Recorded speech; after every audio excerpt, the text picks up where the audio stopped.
السلام علیکم پیارے بچوں، آپ امید ہے بہت خوش ہوں گے۔ بہت ساری چھٹیاں تھیں، آپ نے خوب مزے کیے ہوں گے۔ اس چھٹیوں میں عید بھی آئی، تو یہ سبق شروع کرنے سے پہلے، چونکہ ہم نے پہلے نہیں پڑھا ہوا تھا، آپ نے اپنے نام اور رول نمبر بھیجنے ہیں، تو آپ کی دلچسپی کے 2 سوالات چھوٹے چھوٹے سے میں کر رہی ہوں کہ سوال نمبر 1 تو آپ نے مجھے لکھ کے بھیجنا ہے 2 لائنوں میں کہ آپ کی عید کیسی گزری، عید کے بارے میں جو آپ کے ذہن میں آتا ہے، کیا کیا، تو آپ نے 2 لائنوں میں اس سوال کا جواب دینا ہے۔ اور دوسرا سوال یہ کہ آپ نے بڑی عید پہ جو کچھ کھانے کھائے، تو اس میں اپنے پسند کے 2 کھانوں کے نام لکھ دیں۔ بس یہ 2 چھوٹے چھوٹے آپ کی دلچسپی کے سوال ہیں، یہ لکھ کے بھیجیں۔ اور اس کے ساتھ ہی آپ جیسے پہلے بھیجتے تھے، ان سوالوں کے جواب کے اوپر ہی کاپی پہ سوالوں کے جواب لکھیں۔ اس کے بعد آپ نے اپنا نام اور رول نمبر اور سیکشن تینوں چیزیں لکھ کے مجھے سینڈ کرنی ہے۔ تو ہم آج یہ سبق شروع کرتے ہیں۔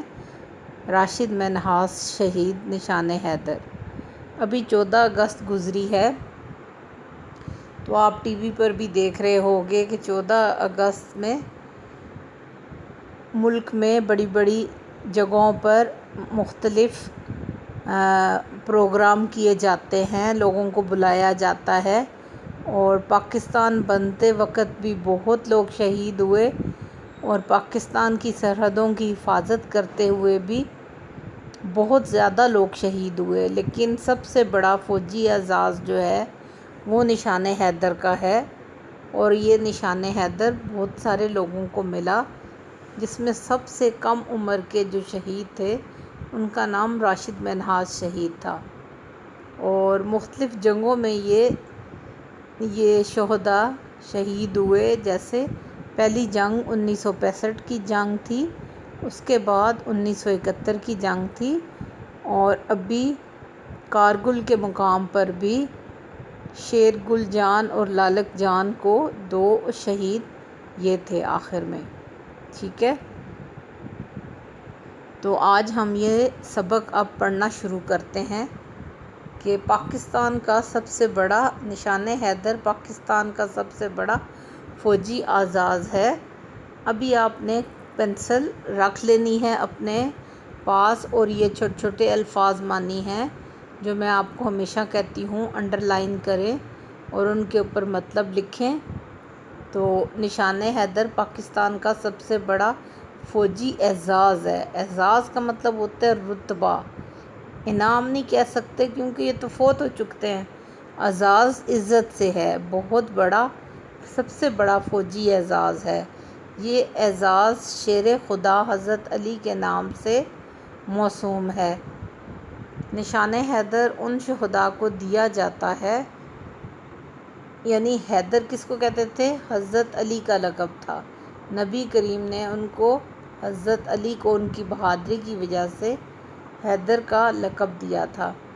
نشان حیدر ان شہداء کو، شہید کی جمع ہے، دیا جاتا ہے جنہوں نے وطن کی ناموس کی خاطر، ناموس کا مطلب ہے عزت کی خاطر، ناموس کا کیا مطلب ہوتا ہے؟ وطن کے مرتبے کی خاطر، عزت کی خاطر کوئی غیر معمولی کارنامہ سر انجام دیا ہو۔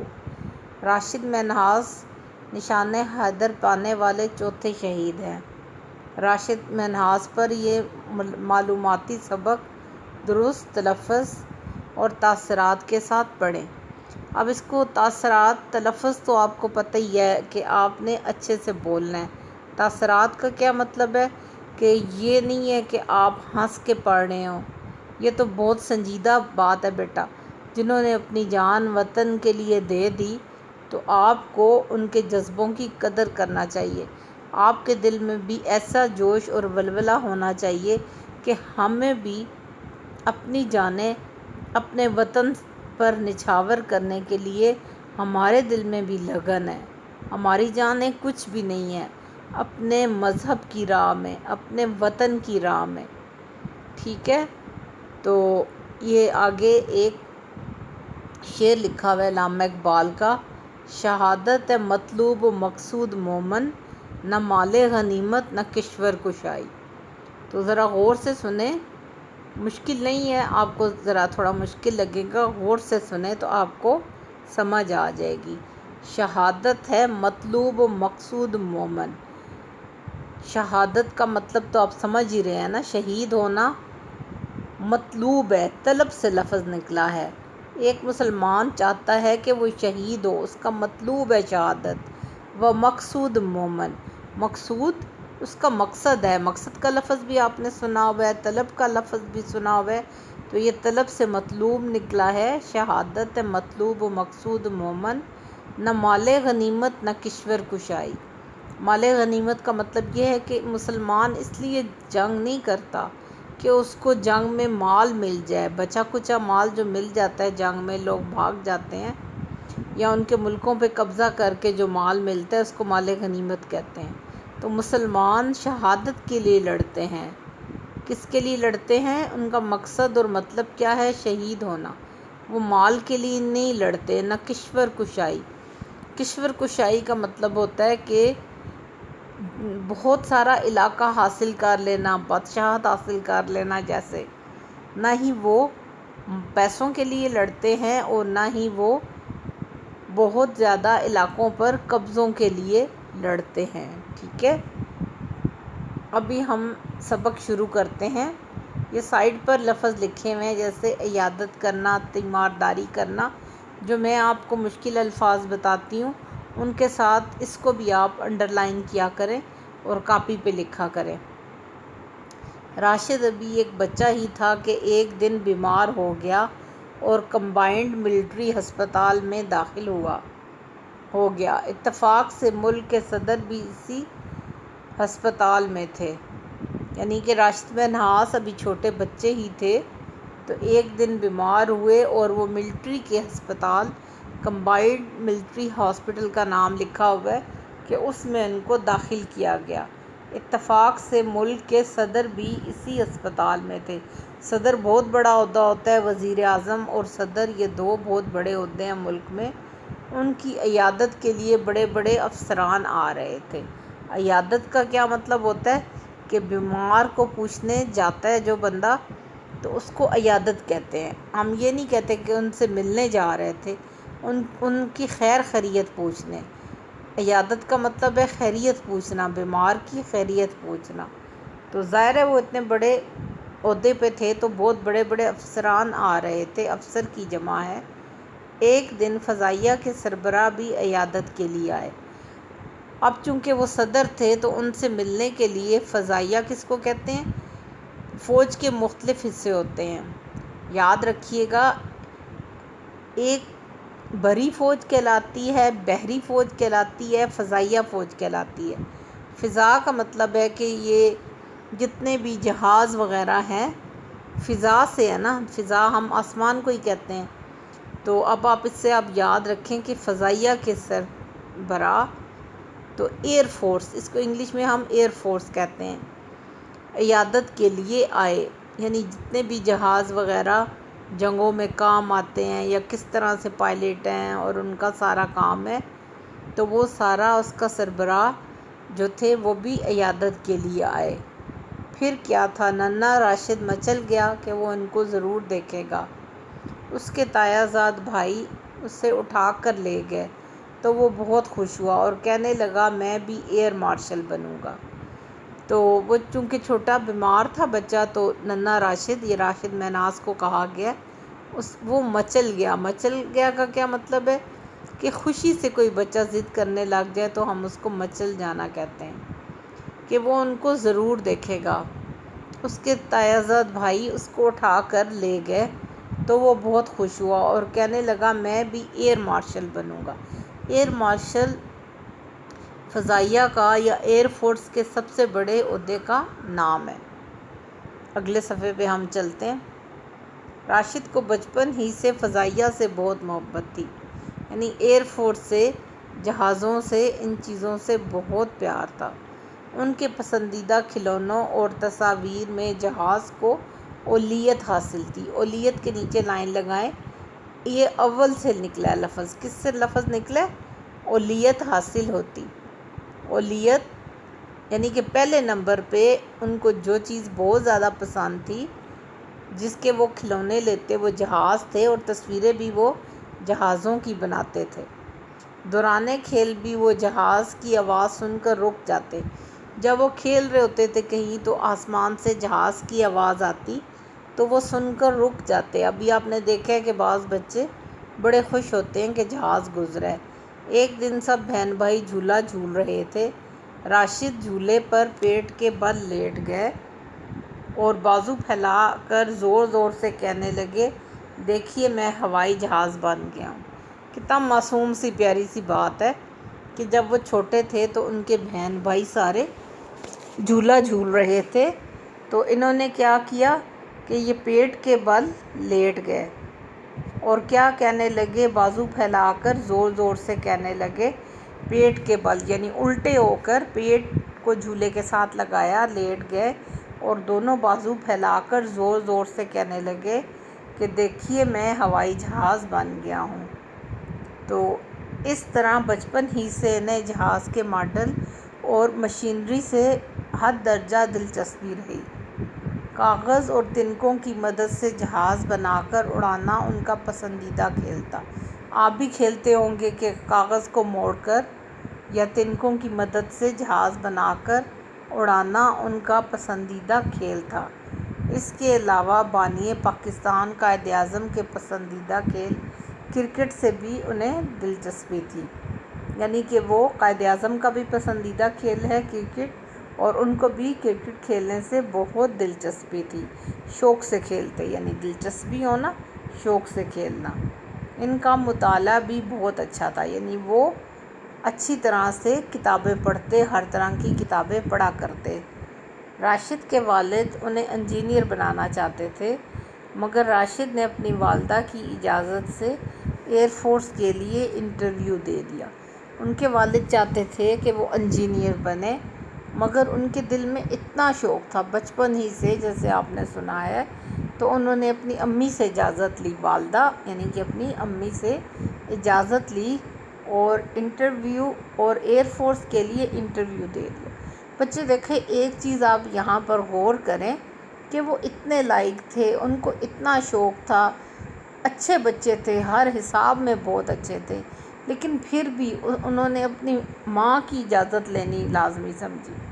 یہ ایک بہت بڑی عقل مندی، سعادت اور فرما برداری کی بات ہے کہ وہی بندہ دنیا میں اور دین میں بھی ترقی کرتا ہے جو اپنی ماں باپ کو راضی رکھتا ہے۔ تو وہ خود سے نہیں گئے، پہلے انہوں نے اپنی امی سے اجازت لی اور پھر انہوں نے ایئر فورس کے لیے انٹرویو دیا۔ پھر والد نے بھی ان کی خواہش کے مطابق فوج میں جانے کی اجازت دے دی۔ کہ جب ان کے والد کو پتہ چلا کہ یہ بہت خواہش رکھتے ہیں دل میں، تو انہوں نے بھی ان کو فوج میں جانے کی اجازت دے دی۔ اجازت ملتے ہی 1928، یہ کیا لکھا ہوا ہے؟ نہیں، 1968، 1958 میں، 68 میں وہ پاک فضائیہ میں شامل ہوئے اور تربیت کے لیے کوہاٹ چلے گئے۔ یعنی 1968 میں وہ پاک فضائیہ میں شامل ہوئے، یعنی کہ ایئر فورس میں شامل ہوئے، اور تب کوہاٹ میں تربیت کے لیے جاتے تھے۔ ابھی بھی کوہاٹ میں آرمی والے لوگ تربیت کے لیے جاتے ہیں۔ وہ کوہاٹ چلے گئے۔ اساتذہ کی رائے تھی، استاد یعنی کہ استاد کی جمع ہے استاد، اور اساتذہ کی رائے تھی کہ راشد غیر معمولی ذہین ہیں، یعنی کہ عام لوگوں سے بڑھ کر وہ ذہین تھے، اور ان میں کام کرنے کی لگن اور آگے بڑھنے کی صلاحیت بھی غیر معمولی ہے۔ یعنی کہ ان کے استادوں نے بتایا کہ وہ بہت ذہین تھے، انٹیلیجنٹ تھے، ہر چیز کو اچھی طرح سے جلد سمجھ جاتے تھے، اور وہ ان میں کام کرنے کی بھی لگن تھی اور آگے بڑھنے کی بھی۔ یہ نہیں کہ ڈرپوک یا پیچھے ہٹے ہوئے بچے، ایسے نہیں، وہ کام کرنا چاہتے تھے، آگے بڑھنا چاہتے تھے، کچھ کر کے دکھانا چاہتے تھے۔ بہترین کارکردگی کی بنیاد پر انہیں اعلیٰ تربیت کی غرض سے رسالپور بھیجا گیا۔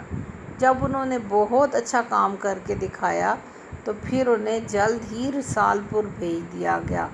رسالپور مردان کے قریب ایک شہر ہے صوبہ سرحد میں، تو ابھی بھی ایئر فورس کا بڑا بیس ہے، وہاں پر بھیجا جاتا ہے وہ بچوں کو جو پائلٹ بننا چاہتے ہیں، تو ان کو رسالپور بھیجا جاتا ہے۔ جون 1970 میں پشاور یونیورسٹی سے BSc کا امتحان پاس کیا۔ دوسری بات یہ بیٹا غور طلب ہے، دیکھیں کہ یہ جو آرمی میں لوگ جاتے ہیں، چاہے نیوی میں ہوں، چاہے آرمی میں ہوں، چاہے ایئر فورس میں ہوں، یہ تینوں جو فوج کے مختلف جز ہیں ہم کہہ سکتے ہیں، جیسے جس کو بری، بحری اور فضائیہ کہا جاتا ہے۔ تو یہ خالی یہ نہیں ہوتا کہ یہ وہاں سے کچھ سیکھ لیتے ہیں، ساتھ ساتھ یہ یونیورسٹیوں کے امتحان بھی پاس کرتے ہیں، عام ساری تعلیم یہ حاصل کرتے ہیں۔